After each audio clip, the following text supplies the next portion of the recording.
Hello दोस्तों। तो आज का सेशन जो कि इंडियन पॉलिटी का है, ये 13वां सेशन है।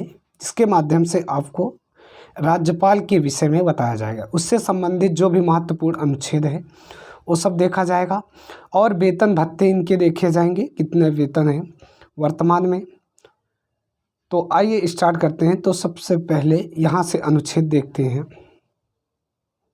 चलिए, तो 153 में राज्यों के राज्यपाल होंगे, 153 में राज्यों के राज्यपाल होंगे, 52 में राष्ट्रपति होंगे। कैसे ये आया? 52 में देखिए, 52 को ही लिखिए यहाँ से, जैसे 11 जोड़े वैसे 63 प्राप्त हुआ और इसमें उपराष्ट्रपति हैं। अब यहाँ पर 101 जोड़े तो 153 प्राप्त हुआ और यहाँ पर क्या है? राज्यों के राज्यपाल। तो राष्ट्रपति यदि आपको याद है 52 याद है तो 52 में 11 जोड़ो उपराष्ट्रपति और 52 में 101 जोड़ दीजिए, राज्यों के राज्यपाल आ जाएंगे। तो इसको थोड़ा सा ऐसे सिस्टमेटिक ढंग से याद कर सकते हो जिससे आप भूलो ना। चलिए अब यहाँ से देखते हैं मार्कर। चलो, तो राज्यों के राज्यपाल ये आपका अनुच्छेद 153 में है। उसके बाद राज्य की कार्यपालिका शक्ति का राज्यपाल में निहित होना 154 अनुच्छेद में है। बाकी 160 में आकस्मिक परिस्थितियों में राज्यपाल के कार्य और 161 में क्षमादान तथा कुछ मामलों में दंडादेश के निलंबन, परिहार या लघुकरण की राज्यपाल की शक्ति। देखो, जो फांसी के होता है वो राष्ट्रपति तो क्षमा कर सकता है लेकिन राज्यपाल नहीं कर सकता है। 163 मंत्रिपरिषद द्वारा राज्यपाल को सलाह एवं सहयोग देना।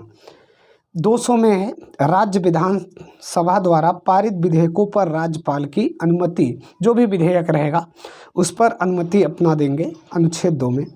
और 201 में है राज्य विधानसभा द्वारा पारित विधेयक को राष्ट्रपति के विचारार्थ सुरक्षित रखना।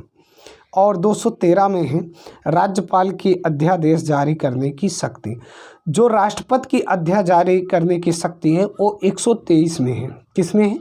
123 में राष्ट्रपति अध्यादेश जारी कर सकता है, जबकि राज्यों के राज्यपाल, बस आपको एक नंबर आगे पीछे करना है। देखो यहाँ 213 और उसमें 123, राष्ट्रपति 123, राज्यपाल 213 मतलब एक नंबर को आगे कर देना है। 2 को आगे कर दो, बाकी सब वैसे ही लिख दो। एक उसके स्थान पर चला जाएगा, मतलब 2 को आपस में परिवर्तन करना है। पुनः समझते हैं। 123 में ये राष्ट्रपति अध्यादेश जारी करते हैं। उसके बाद 124 में आपका एससी है, मतलब सर्वोच्च न्यायालय है, सुप्रीम कोर्ट है। तो 123 की बात करें तो 123 में सिर्फ यहाँ पर 2 कर दो, यहाँ पर 1 और 1 3। उसके बाद ये आ जाएगा राज्यों का जो भी है क्या अध्यादेश जारी करने की शक्ति। ऐसे ही बात कर लें उसका, चलो सर्वोच्च न्यायालय और उच्च न्यायालय का। तो सर्वोच्च न्यायालय है यहाँ से 124 में, कितना? 124 में। और 214 में है। जो आपका एचसी है वो 214 में है, बाकी ये एससी क्या है 124 में। ये ध्यान देना, ये भी बातें हैं, सिर्फ एक नंबर आगे फिर से करना है, उसके बाद याद हो जाएगा। चलिए अब यहाँ से देखते हैं पुनः। तो 233 में राज्यपाल द्वारा जिला न्यायाधीशों की नियुक्ति है। इसके पहले मैं आपको जो भी है राष्ट्रपति का सेशन लिया हूँ, उसमें यदि ये ना समझ में आए तो उसे देखकर आप समझ सकते हैं। चलिए अब बात करें तो संविधान में राज्यपाल की व्यवस्था अनुच्छेद 153 में, ये सब बातें अभी मैं बताया। और राज्यपाल की नियुक्ति राष्ट्रपति द्वारा अनुच्छेद 155 में करते हैं। किस अनुच्छेद में? 155 में करते हैं। ये बात समझ लो, इनका निर्वाचन नहीं होता है। जैसे राष्ट्रपति का होता है एकल संक्रमणीय मत द्वारा। अब एकल का मतलब क्या होता है कि उसमें चुनाव में, जैसे मान चलो 3 पार्टियां हैं, अब 3 पार्टियों में जितनी भी सीटें हैं, जितने भी लोग हैं, वो सबको चुनाव करेंगे, सबको चुनाव करेंगे। लेकिन ये ध्यान देना, जैसे पहले मैं इनको पहले अवैधता दिया, इनको दूसरा, इनको तीसरा, तो जो सबसे ज़्यादा पहला अवैधता पाएगा वही क्या हो जाता है, विजयी हो जाता है। एकल संक्रमणी मत का मतलब यही होता है। चलिए इसका विशेषण ला देंगे अभी।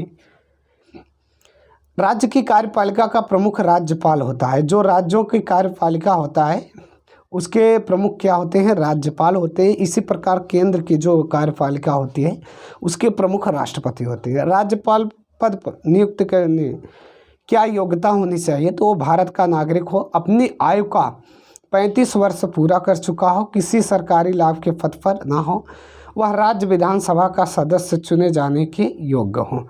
विधानसभा सदस्य, ठीक, वो चुने जाने योग्य हो तो राज्यपाल बन सकता है। चलिए, राज्यपाल की पदावधि पद ग्रहण की तारीख से 5 वर्ष का होता है। राष्ट्रपति का भी 5 वर्ष होता है, उपराष्ट्रपति का भी 5 वर्ष होता है। अब अनुच्छेद की बात करें तो ये 52 में है, ये 63 में है, राज्यपाल 153 में है। ये बातें आपको पता होनी चाहिए। चलिए अब यहाँ से देखते हैं, तो राज्यपाल को राष्ट्रपति हटा सकता है, मतलब उनके आदेशानुसार तो पद ग्रहण करते हैं, जब चाहे तो राष्ट्रपति राज्यपाल को हटा देते हैं। ये राज्यपाल मान चलो ये राष्ट्रपति के एक दूत होते हैं, उनके निगरानी में ही कार्य करते हैं। राज्यपाल को शपथ संबंधित राज्य का मुख्य न्यायाधीश दिलाता है। जैसे राष्ट्रपति को शपथ कौन दिलाता था, तो राष्ट्रपति का शपथ दिलाते थे मुख्य न्यायाधीश। हाँ, वर्तमान में जो भी हो कमेंट बॉक्स में कर देना। 2 या 2 से अधिक राज्यों का एक ही राज्यपाल हो सकता है, ऐसा आप देखे भी होंगे कई बार, एमपी या यूपी के एक ही राज्यपाल। राज्यपाल का वेतन देखा जाए तो प्रतिमाह इनका 3.5 लाख, कितना, 3.5। और राष्ट्रपति का कितना है, राष्ट्रपति का आपका 5 लाख है, राष्ट्रपति का 5 लाख। और बात किया जाए सर्वोच्च न्यायालय के मुख्य न्यायाधीश का तो 2,80,000, अन्य न्यायाधीशों का तो 2.5 लाख, कितना, 2.5 लाख। ये आपको पता होना चाहिए। चलिए एक मैं सेशन लाऊंगा जिसमें सभी के वेतन रहेंगे, जल्द ही लाऊंगा, पहले आप इसे देख लीजिए। तो 3.5 लाख इनका वर्तमान वेतन है। उसके बाद अब पिछली बात किए तो 1,10,000 ऐसे था, ठीक।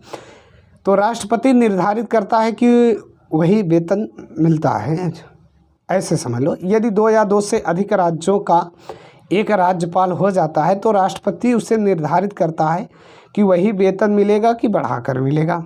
ये बात समझ जाना, राष्ट्रपति निर्धारित करता है। हाँ, ये हो गया।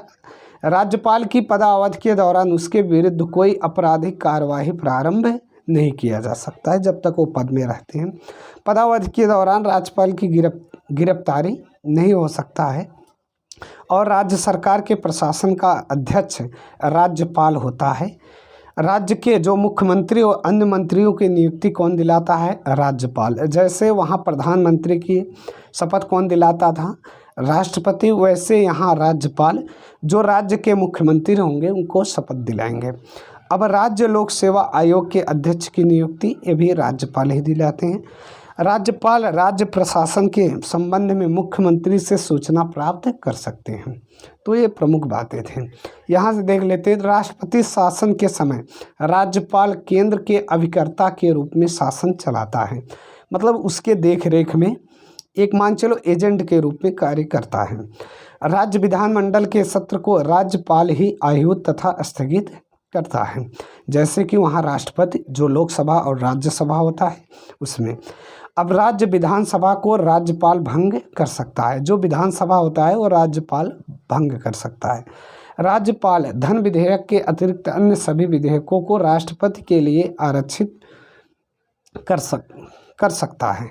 राज्य विधानसभा में धन विधेयक पेश करने के लिए राज्यपाल की अनुमति आवश्यक है।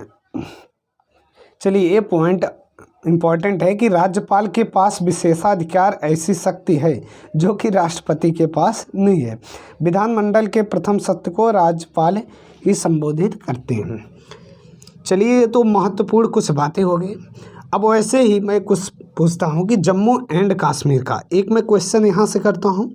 जम्मू एंड कश्मीर के जो उपराज्यपाल की नियुक्ति कौन करते हैं? जो उपराज्यपाल होते हैं, उपराज्यपाल उनकी नियुक्ति कौन करते हैं?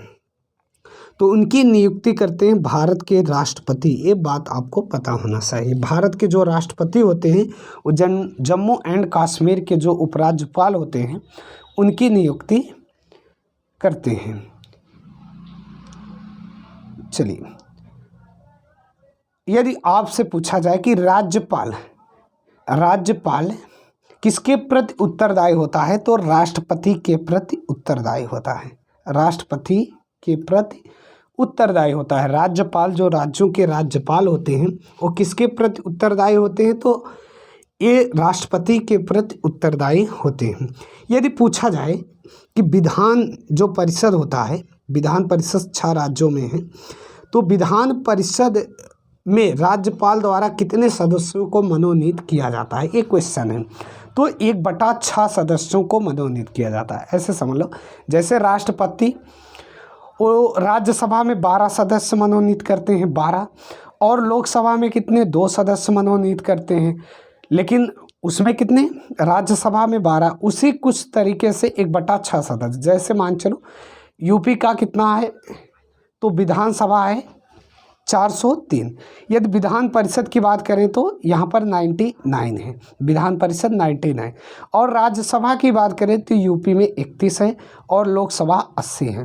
तो उसका 1/6 यहाँ नियुक्त करेंगे। कहाँ, यूपी की बात करें। चलिए, कुछ और इम्पोर्टेंट बातें हो जाएं। यदि आपसे पूछा जाए कि राज्यपाल जो द्वारा की जाने वाली नियुक्तियां क्या है, तो राज्य के महाधिवक्ता जो एडवोकेट जनरल होते हैं, उनकी नियुक्ति करते हैं कौन, राज्यपाल। तो किसकी नियुक्ति, महाधिवक्ता। ये आप एक एक पॉइंट को लिखते जाए। और जो राज्य लोक सेवा आयोग के अध्यक्ष एवं सदस्य होते हैं उनकी भी नियुक्ति करते हैं। राज्य लोक सेवा आयोग के अध्यक्ष और उनकी सबकी नियुक्ति। राज्य निर्वाचन आयोग के अध्यक्ष जो सदस्यों की नियुक्ति भी राज्यपाल ही करते हैं। और विश्वविद्यालय के जो उप कुलपति होते हैं उनकी भी नियुक्ति राज्य विद्या आयोग का गठन इससे ही द्वारा होता है। तो ये प्रमुख कुछ क्या थे, नियुक्तियां थी जो राज्यपाल के द्वारा की जाती है। चलिए, अब यदि पूछा जाए कि राज्यपाल के जो वेतन है, वेतन कितने हैं, राज्यपाल के जो वेतन है 3.5 लाख, ये कहाँ से दिए जाते हैं, तो राज्य के संचित निधि से दिए जाते हैं। ये बात आपको पता होनी चाहिए। तो राज्य के जो संचित निधि होते हैं उससे ही राज्यपाल के वेतन दिए जाते हैं। तो राज्यपाल संबंधित जितने भी जानकारियां थी इस सेशन के माध्यम से पूरी होती हैं। और भी जानकारी के लिए आप चैनल पर नए हो तो सब्सक्राइब ज़रूर करना और शेयर करना ना भूलिए। चलिए, नेक्स्ट सेशन में मिलते हैं एक नए अध्याय, नए सेशन के साथ।